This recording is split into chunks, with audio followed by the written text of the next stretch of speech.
Today we'll be looking at changing the brakes on a BMW 118 diesel coupe. What do you need? Well, big bar, brakes themselves, a rewind tool and a little Halfords kit. Very simple really. Yeah, let's see what comes up next. Well, to get the tyre off was hell. It had been off in some years and it was stuck on there. Anyway, small little rack rod under there, jack it up, put a tyre underneath. That's what I do. You have to have this long bar, 18mm, to get the two bolts that are back here. One's here, and you see, they're there. Okay, an ordinary socket wrench will not get it off. You end up with a hammer and whacking it and you won't get it off. The bar just makes easy life. Turn the wheel out so you've got easy to get through, because it's quite tight to get over here. Okay, so basically it's in and up, just a few to get them loose, and then you use your ordinary one to ratchet to get them off afterwards. So part two, yes, so far so good. Well, off two bolts. They weren't that bad until you look at the new ones. Much better. Now this is where I reckon I'll get the rewind tool in there now and push them back. You'll need a 16mm and a 13mm. Remember, loosen it off while it's on there.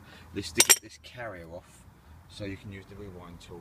Okay, otherwise if you're leaving back with screwdriver and stuff, you wouldn't need to do this. But for me, I need to go in that way, so the carrier's got to come off. So you need to hold that while I'm doing that. Right, round the back. Good old copper grease everywhere. Made sure that distance in there will fit on there. It's a good disc. The old discs, if I'm honest with you, weren't that bad. Top tip though, come up here and take some of the brake fluid out. Use one of these little sucky things, Poundland, and take some out. Otherwise it'll overflow, which this did, and that's alerted me. I forget, it's not a cheap car. BMW serviced it recently, and to make sure it's topped up. Well, of course all brakes are lower than that, so drain some brake fluid out, and then you won't get a little leak like I had. Anyway, this all ready. I've put these two back on. When I put this back on here, and two bolts ready there, which you can see, there we go, 1 and 2. Just make sure you tighten everything up, pop it all back on again, and then go into the other side. And that's simple as that really. Copper grease everything.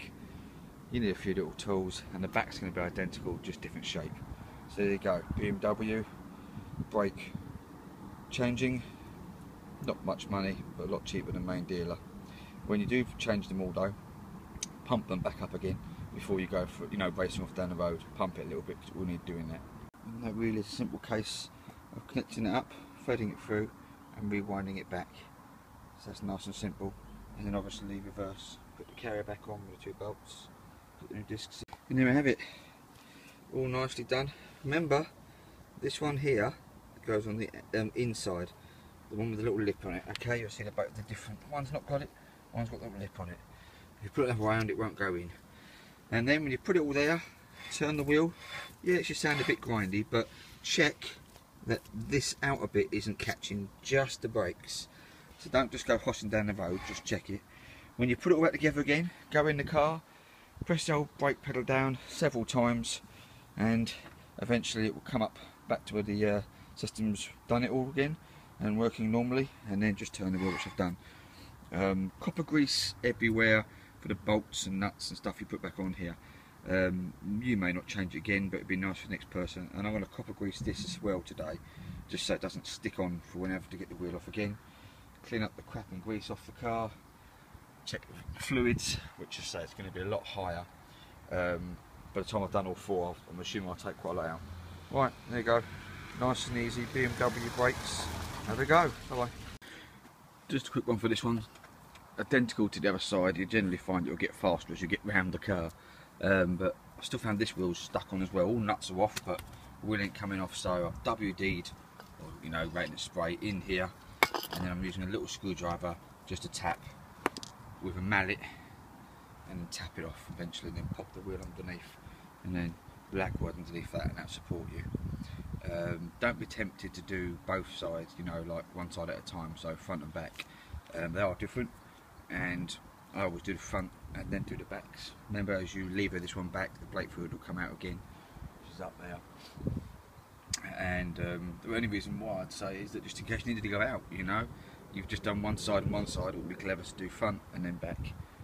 Nice and simple, guys. Check out my videos. And this is a BMW 118 2012 1 Series, obviously changing front brakes. Back going different, I'll do another video, but I don't think it will be a different shape, but generally they're all going to be the same. But that's them changed.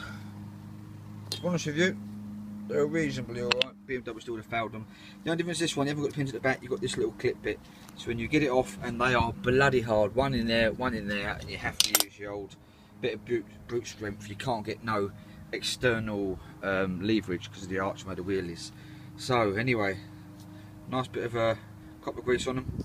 And this little bit here just literally pops out and then pushes and levers back in. Very, very easy compared to the front, if I'm honest with you. And it's all back on again now. Just the same trouble getting these bloody wheels off. 20 minutes each one, literally just having to lever and lever. All because somebody didn't put a bit of grease on here when they put the wheels on. Little buggers. Anyway, there you go. That's back on. Really easy. Just 16mm bolts at the back, and then it's all just a bit of brute, just pushing and pulling and getting the new ones on. So backs are simple, front's a little bit harder, but there you go. Not bad for a Sunday afternoon. A couple of 4 hours only because, well, 3 hours, only because these bloody tyres were stuck on here. You got, all our spraying was in here. It was never getting down to here though, so that took a lot longer than I expected. Anyway, there we go. One more to do, which is the other side, but I ain't gonna video that. So there we go, nice and easy done.